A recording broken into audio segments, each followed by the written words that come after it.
지난주에 하나님께서 쓰시는 자는 반드시 거치는 과정이 있다 그랬어요. 그러니까 하나님께서 우리를 사용하시는데 그냥 사용하시는 게 아니라 반드시 거쳐서 그 다음에 사용하신다라고 하는 거죠. 첫 번째는 하나님께서 찾아오신다 그랬어요. 찾아오신다, 만나주신다라고 하는 거죠. 그리고 만남으로 말미암아 사명을 알게 된다 그랬죠. 사명을 위하여, 그 사명을 알게 되고 그 사명을 위하여 반드시 우리는 준비 과정, 훈련이라고 하는 게 있다 그랬어요. 그래서 제가 이제 예를 들어서 사도 바울에게 적용을 시켰어요.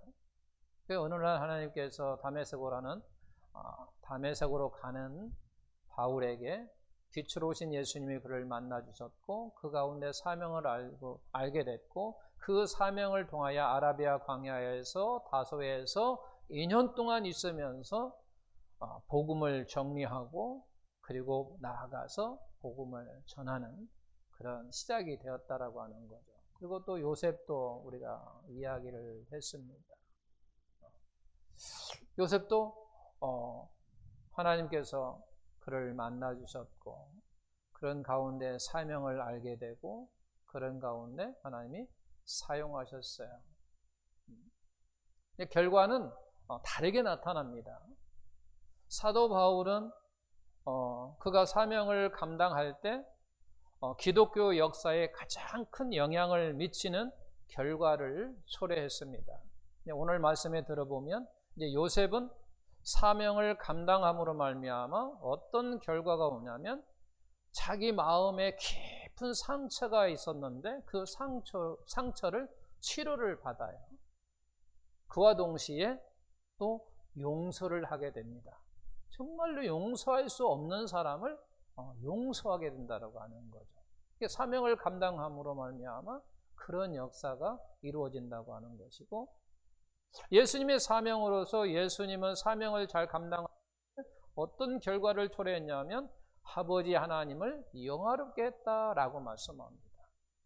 그러니까 우리 예수님은 사명을 감당함으로 하나님을 영화롭게 하고 사도 바울은 사명을 감당함으로 말미암아 후손들에게 아주 기독교에 큰 영향을 끼친 사람이 되었고 요셉은 사명을 감당함으로 말미암아 어떤 사람?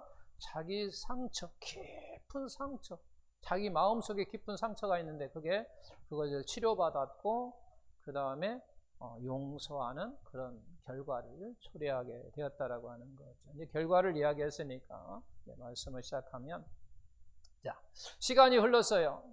시간이 흘러서 이제 요셉이 30세에 애굽의 총리가 됩니다. 그럼 총리가 되었다라고 하는 건요, 다른 의미가 있으면 권력을 가졌잖아요. 권력을 가진 사람은 힘이 있어요. 파워가 있어요. 대단하죠. 우리나라 국회의원만 되더라도 정말 대단합니다. 저 인간이 잘못해서는요, 체포를 하지 못해요. 국회에서 허락을 해줘야 돼요. 그 정도로 힘이 있다라고 하는 거죠. 파워가 있다라고 하는 거죠. 요셉도 마찬가지예요. 총리가 되니까 그에게 힘이 생겼다라고 하는 거죠. 그래서 돈과 힘이라고 하는 것은 어떤 사람인지를, 그가 어떤 사람인지를 우리는 공개하는 경우가 많죠.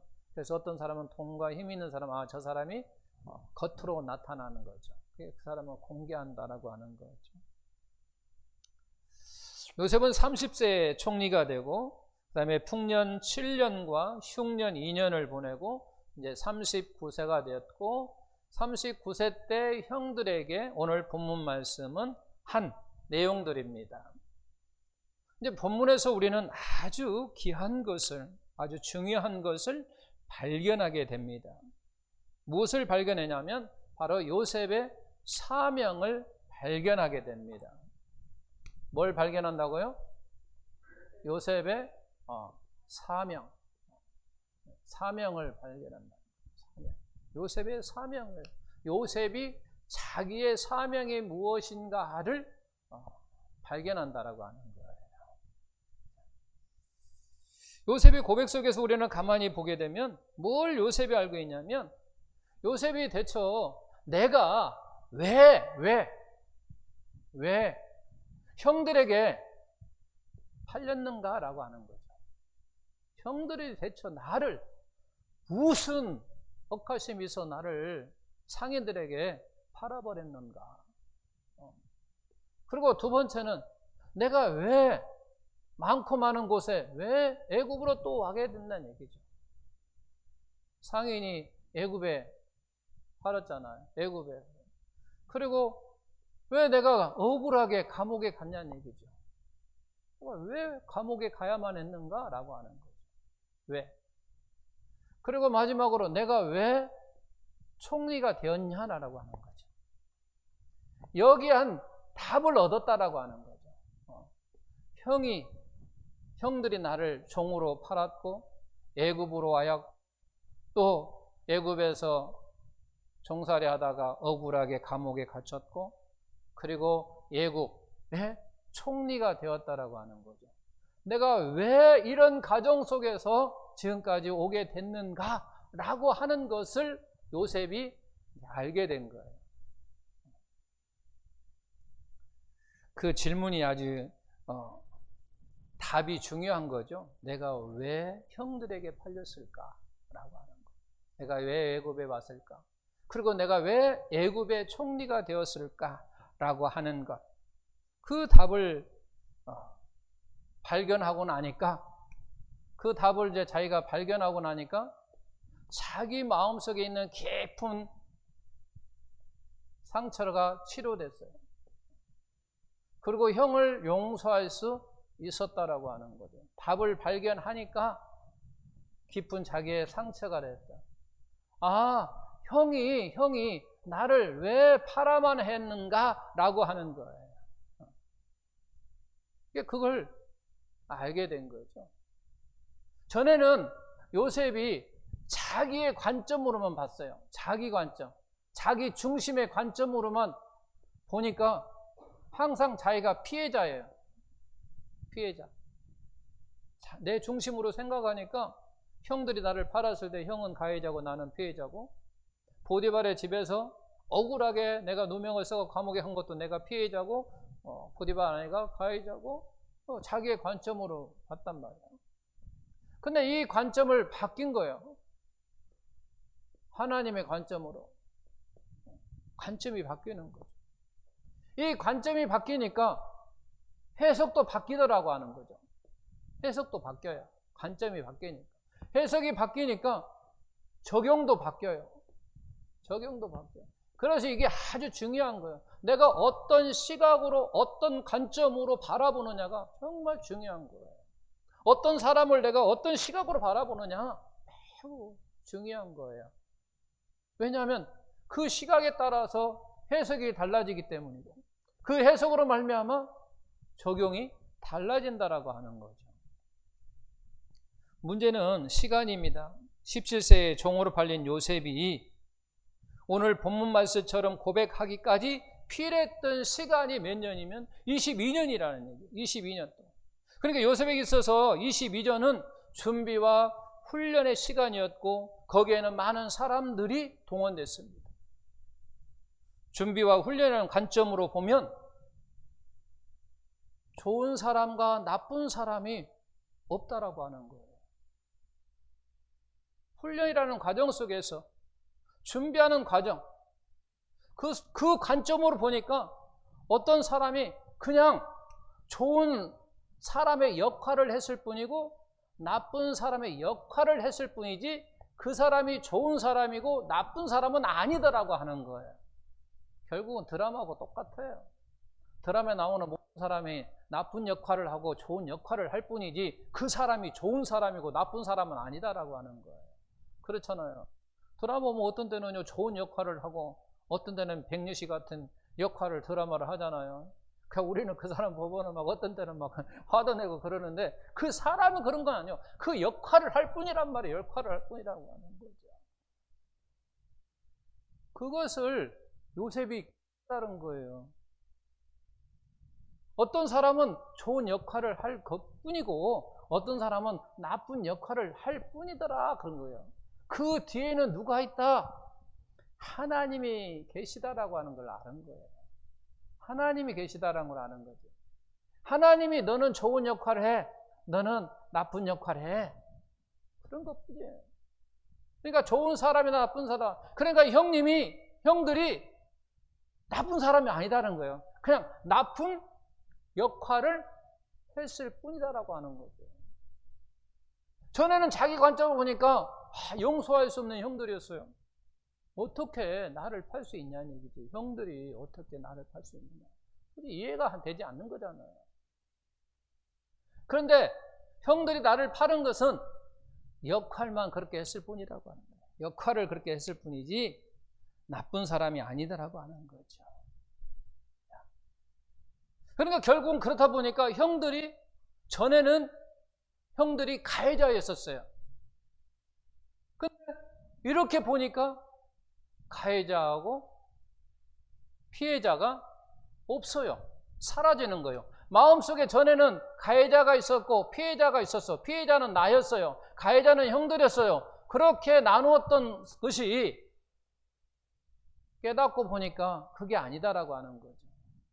형들이 왜 팔았는가를 답을 알았고 애굽으로 감옥으로 총리가 된 것을 알고 나니까 이것이 그냥 역할을 했을 뿐이지, 그러다 보니까 가해자하고 피해자가 사라지더라고 하는 거죠. 왜? 바로 이 뒤에는 하나님이 계셨다라고 하는 거죠. 하나님의 손길을 보게 됐다라고 하는 거예요. 처음 감옥에 들어갔을 때 요셉은 자신을 피해자로 보았어요.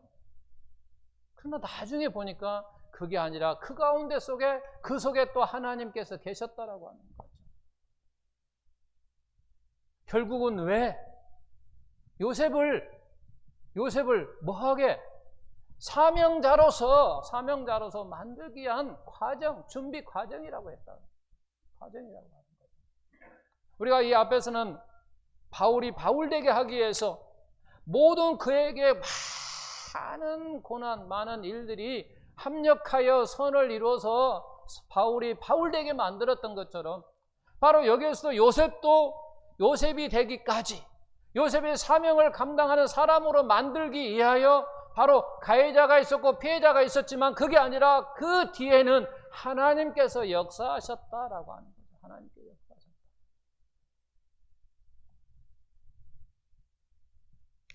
그러다 보니까 형들이 나를 파는 게 아니고 형들은 그냥 역할만 했을 뿐이구나 라고 하는 거죠. 보디발의 아내가 나를 그렇게 억울하게 만든 것은 하나님께서 나를 어디 보내려고? 감옥에 보내려고 그렇게 한 것이구나. 그러니까 결국은 그 보디발의 아내가 나를 보낸 게 아니라 그 뒤편에서 하나님께서 나를 감옥에 들어가서 감옥에서 정치인들만 수감하는 곳이었었어요. 일반 감옥이 아니에요. 그것도 역사예요. 그냥 당연히 요셉은 일반 감옥에 가야 되거든요. 평민이고 종이니까 당연히 그리 가야 된단 말이에요. 근데 그렇지 않았어요. 정치인들만 수용하는 곳에 보내졌단 말이에요. 그러니까 결국은 나를 왜 그렇게 보냈는가 것은 그곳에서 많은 것을 듣게 하는 거예요. 정치인들만 수감에 돼 있으면 볼만하지 않겠어요? 그잖아요. 우리나라도 아마 볼만할 거예요. 정치인들만 따로 딱 수감하면 거기서 막 볼감할 거예요. 그러면 거기서 듣는 거잖아요. 그러면 듣는 거지. 듣는 것이 곧 배우는 거잖아요. 하나님이 그런 거예요.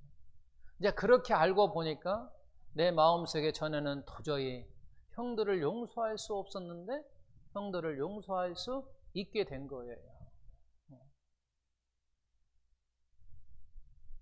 그래서 이렇게 사명을 알고 나게 되면 그 사명으로 말미암아 자신의 깊은 상처받고 치료받고 형들도 용서할 수 있었다라고 하는 거죠. 또 요셉은 총리로 권력을 가지고 있었습니다. 요셉은 자신이 가지고 있는 힘을 이용해서 얼마든지 형들을 어렵게 할 수 있었어요. 힘들게 할 수도 있다는 얘기예요. 또 보디발의 집도, 가정도, 그 아내도 정말 힘들게 할 수 있어요. 뭐 어렵게 할 수 있는 그와 같은 권력, 힘이 있다는 얘기예요. 자기 힘이 있어요. 힘이 있음에도 불구하고 그렇게 하지 않았어요, 요셉은.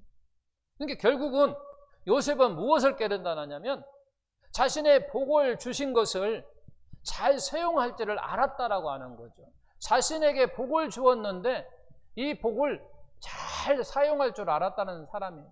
잘 사용할 줄 알았어요, 이 복. 요셉의 복은 뭐였어요? 요셉이 무슨 복을 받았어요? 권력이라고 하는 힘. 종이었잖아요. 요셉이 종이 하루아침에 복을 받았어요. 무슨 복? 권력의 복, 힘. 누구든지 그냥 할 수 있는 어마어마한 힘을 가졌다는 얘기예요. 그 힘이 복이에요. 요셉에게는요, 어마어마한 복이에요, 이게. 근데 그 복을 그는 잘 사용할 줄 알았다는 얘기예요. 왜? 그 복을 가지고 휘두르지 않았다는 얘기죠. 그 복을 가지고 이용하지 않았습니다. 이용했다라고 하는 건요, 자기에게 다 갚을 수 있잖아요. 자기의 억울함을 다 풀 수 있다는 얘기예요. 그러나 그렇지 않았다는 얘기예요.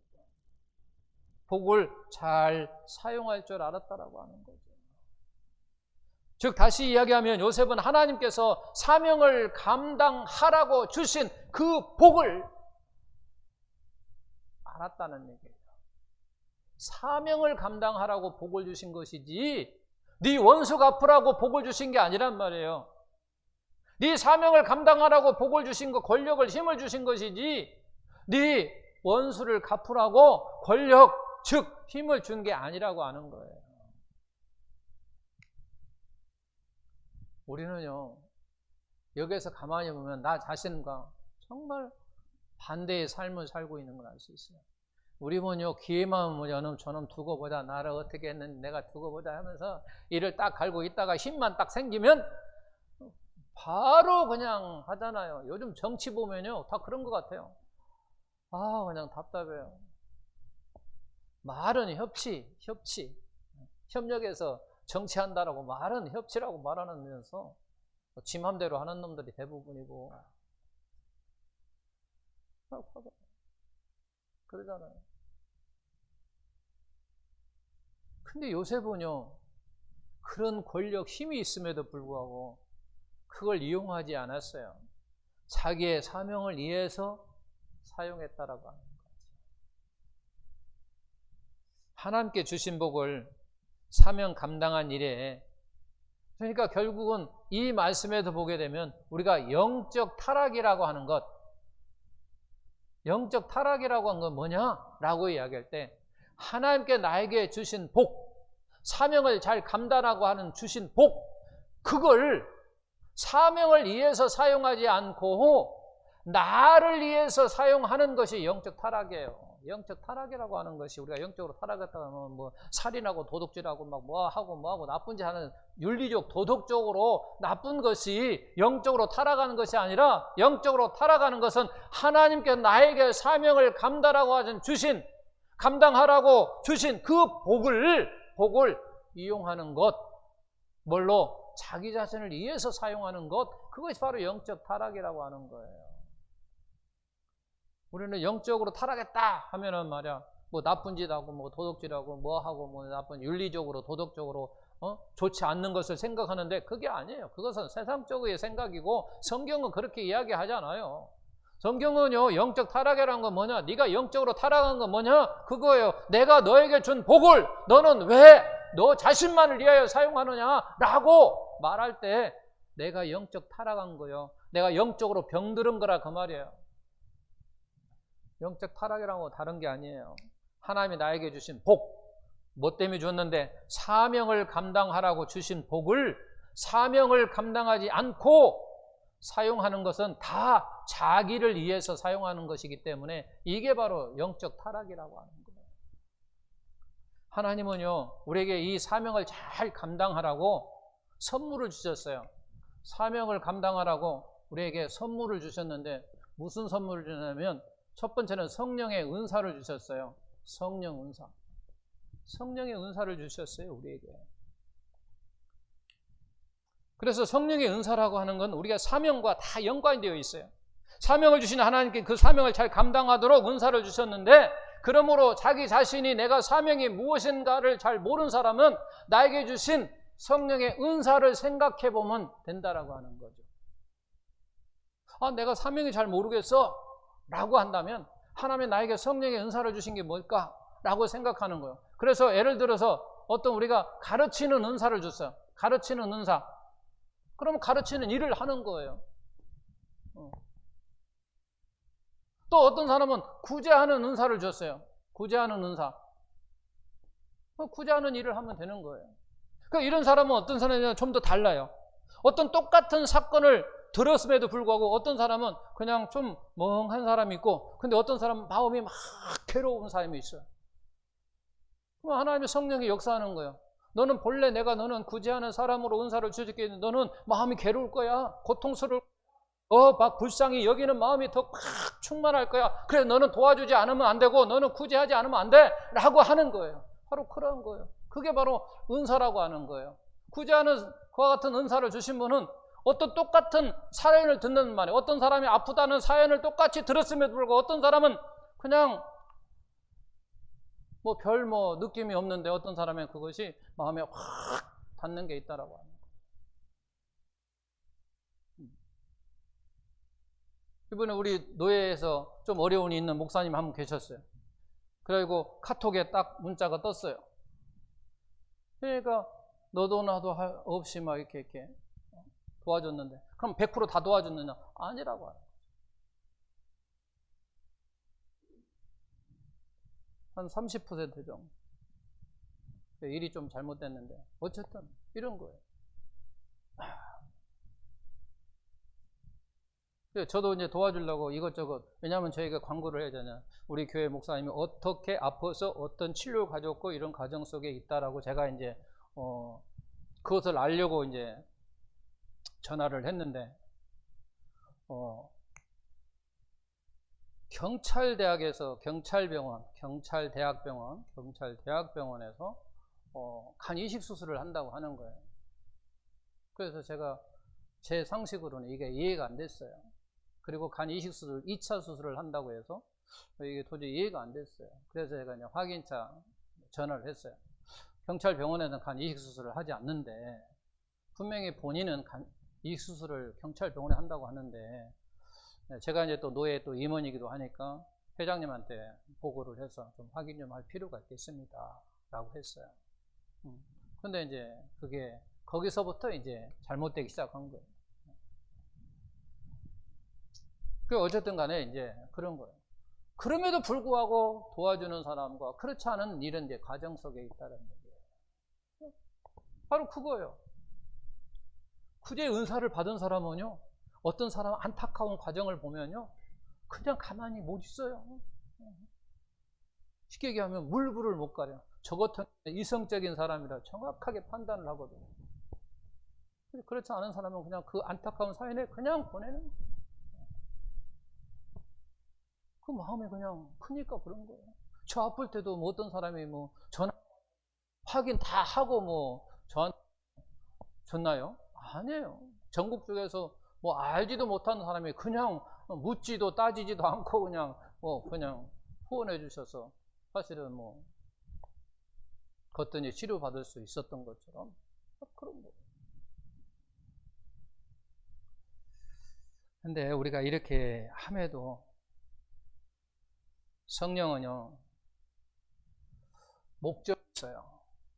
성령의 은사, 목적. 주신 목적. 사명을 감당하라고 주시는데 성령의 은사를 주시는 목적이 있는데, 이걸 왜 주시느냐 라고 이야기할 때 반드시 첫 번째, 다른 사람을 섬기라고. 그리고 두 번째는 교회 공동체 세우시라고.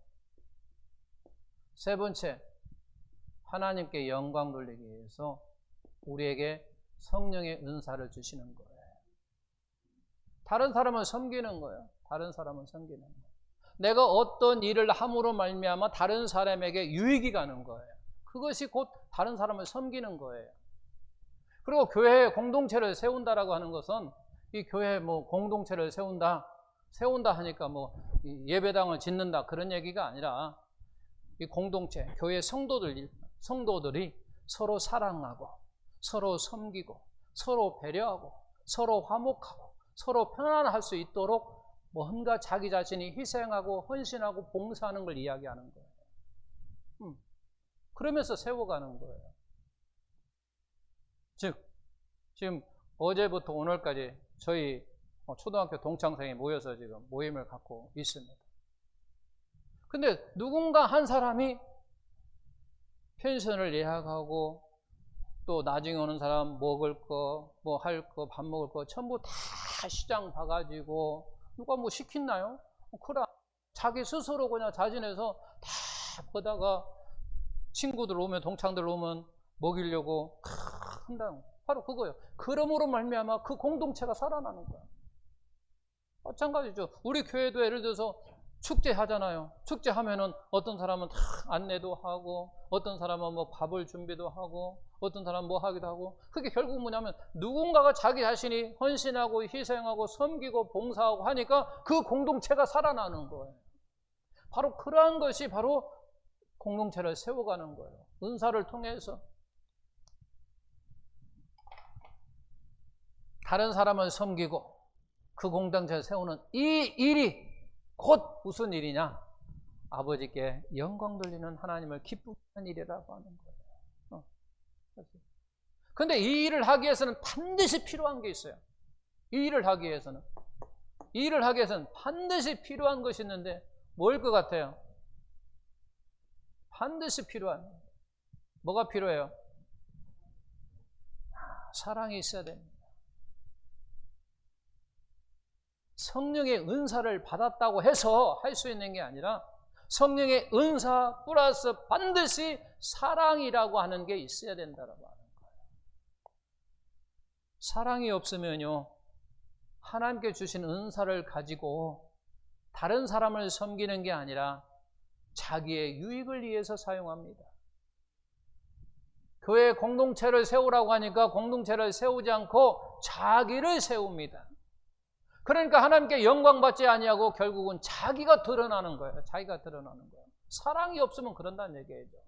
그러니까 사랑이 있어야 다른 사람을 세울 수 있고 다른 사람을 유익하게 할 수 있고 내가 희생할 수 있고 내가 헌신할 수 있고 내가 섬길 수 있는 것이 내가 사랑이 있을 때 감당한다고 하는 거예요. 그래서 성령의 은사 플러스 반드시 사랑이 있어야 역사가 이루어지는 거예요. 그렇지 않으면 자기만 영웅되는 거예요. 드러나는 거예요. 그리고 두 번째는 반드시 우리는 사명을 감당해 하나님께 주시는 것이 뭐냐면 시간이라고 하는 거예요. 시간. 자신의 사명을 발견하고 그 사명을 감당하는 것이 자기의 인생의 목적임을 아는 사람은 바로 시간이 얼마나 소중한가, 시간이 얼마나 중요한가를 아는 거예요. 여러분, 여기 앞에서 아무리 성령의 은사를 받고 사랑이 충만하고 막 가득 찼다 할지라도요, 시간이 없으면 못하는 거예요. 시간이 주어질 때 이 일을 할 수 있는 거예요. 그러잖아요. 내가 성령의 은사가 있고 사랑이 있어도요, 시간이 없으면요, 내가 시간을 어떤 사람들 하려고 하는데요, 돌아가시면요, 못하는 거예요. 시간이에요. 하나님의 선물을 주셔야 돼. 시간을 주셔야 된다는 거예요. 이것만 그런 거냐? 아니야. 사명을 감당하기 위해서는 반드시 하나님께서 또 어떤 사람을 주느냐? 동역자를 주죠. 바로 사명에 대해 성경적으로 이해한 사람은 타인을 경쟁자로 보지 아니하고 바로 동역자로 본다라고 하는 거예요. 동역자로 보는 거죠. 근데 많은 사람들이 경쟁자로 봅니다. 교회 안에서도요, 많이 경쟁자로 보는 거죠. 즉 우리 교회는 숫자가 적으니까 그렇지만 우리 교회도 나중에 이제 커져가지고 예를 들어서 이번에는 장로 2사람만 피택합니다. 뭐 권사 5사람만 피택합니다. 라고 이야기하면요, 이 사람들 다 생각할 때요, 경쟁이에요. 그러면 안 된다라고 하는 거예요. 교회 안에서 경쟁자가 아니라 뭐라고요? 동역자이자 협력자입니다. 동역자이자 협력자이지 경쟁자라고 하는 건 있을 수 없는 거예요. 어떤 사람의 장로 먼저 될 수도 있고 내가 아직 때가 되지 않는구나 라고 받는 거예요. 아, 나는 때가 됐구나, 권사가 될 때가 됐구나 라고 받는 거예요. 나는 아직 안 됐으면 안 되는. 근데 모든 교회마다 거의 다가 이 동역자에서 장로라든지 권사 안수집사 피택할 때 많은 교회들이 시험 들어요. 시험 들어요. 왜? 경쟁자로 보기 때문에 그런 거죠. 경쟁자로. 모세에게는 아론과 훌이라고 하는 사람을 딱 붙여줘서 같이 동역할 수 있고 하나님의 영광을 돌릴 수 있도록 그 일을 했잖아요. 우리가 사도 바울도 여러 사람, 디모데를 붙여주고 아굴라를 붙여주고 다 붙여줬다라고 합니다. 또 하나님께서 모세를 통해서 성막에 필요한 물건들을 만들어야 되니까 누구를 붙여줍니까? 손재주 있는 장인을 붙여줍니다. 바로 부살개라고 오홀리압이라고 하는 사람을 붙여줘요. 그래서 성막의 모든 기구들을 그들이 다 만들어요. 이렇게 그 모든 사람은 동역자이자 협력자라고 하는 거죠. 어떤 때는 협력자로서 할 수 있고 어떤 때는 동역자일 수도 있는 거예요. 그리고 마지막에 반드시 우리는 또 사명을 감당하기 위해서는 또 뭐가 있을까요? 우리가 일을 하려면 반드시 필요한 게 있어요. 돈, 그렇습니다. 물질입니다. 물질. 돈이라고 하는 것이 반드시 필요해요. 그래서 우리는 돈이라고 하는 것, 이 바로 물질이라고 하는 것이 필요하기 때문에 우리는 반드시 중요한 것이 뭐냐면 물질관이 필요한 거죠. 누구든지 우리는 다 물질에 관한 스스로의 어떤 개념을 가지고 있어요. 나에게 있어서 돈이라고 하는 건 뭐다라고 하는 그런 개념이 다 가지고 있다고 합니다. 그러나 우리는 바로 성경적인 그와 같은 물질관, 다시 이야기하면 하나님의 물질관을 우리는 가지고 있어야 된다라고 하는 거죠. 이게 하나님의 물질관, 바로 성령의 물질관은 제가 오래전에 설교를 했지만 결국은 성경의 물질관은 딱 그거예요. 다른 거 없어요. 물질의 주인이 누구다? 물질의 주인이 누구다? 하나님이다라고 하는 거죠. 하나님이다. 물질의 주인은 하나님이라고 하는 거죠. 요셉이 그랬잖아요. 요셉이 아니라 욥이 그랬잖아요. 주신 이도 하나님, 가져가신 하나님. 그 모든 것이 다 하나님이라는 거죠. 주인이 하나님이라는 얘기예요. 주인이 하나님이에요. 나의 모든 것은 하나님 것이, 하나님이 주인이라고 하는. 그러니까 가져갈 수도 있고 또 줄 수도 있다, 그런 얘기예요. 이게 반드시 필요하다고 하는 거죠. 사명을 감당하기 위해서는 반드시 이게 필요해요. 성경의 물질관이 필요하다. 그러니까 결국은 하나님과 나이가 사명도 주셨지만 그 사명을 감당하라고 또한 뭣도 주셨다? 물질도 주셨다라고 하는 거예요. 그와 같은 생각에, 내 생각에 있어야 우리는 잘 사명을 감당할 수 있다라고 하는 거예요.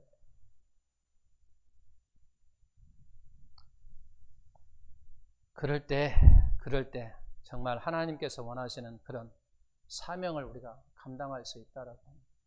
성령의 은사가 있어도 사랑이 없으면 못하고,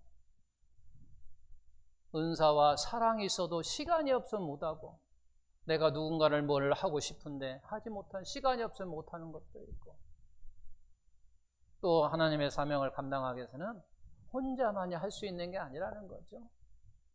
동역자도 있고 협력자도 있고 같이 가는 자도 있고 한다라고 하는 거죠. 그런 일을 하기 위해서는 반드시 또 물질도 필요하다고 하는 거죠. 우리가 교회도 이렇게 하면은 돌아가는 물질이 필요하다고 하는 거예요. 자, 거의 두 달 동안 사명이라고 하는 이야기를 제가 해왔습니다. 처음에는 누구 이야기를 했는지 기억나십니까? 처음에는요, 아담과 하와 이야기를 했어요. 아담과 하와. 하나님께서 아담과 하와를 창조하신 목적이 이들이 볼 때는 곧 사명이라고 하는 거죠. 사명을 잘 감당할 때 뭐 했다? 하나님께서 공급해 주셨다. 공급해 주셨다.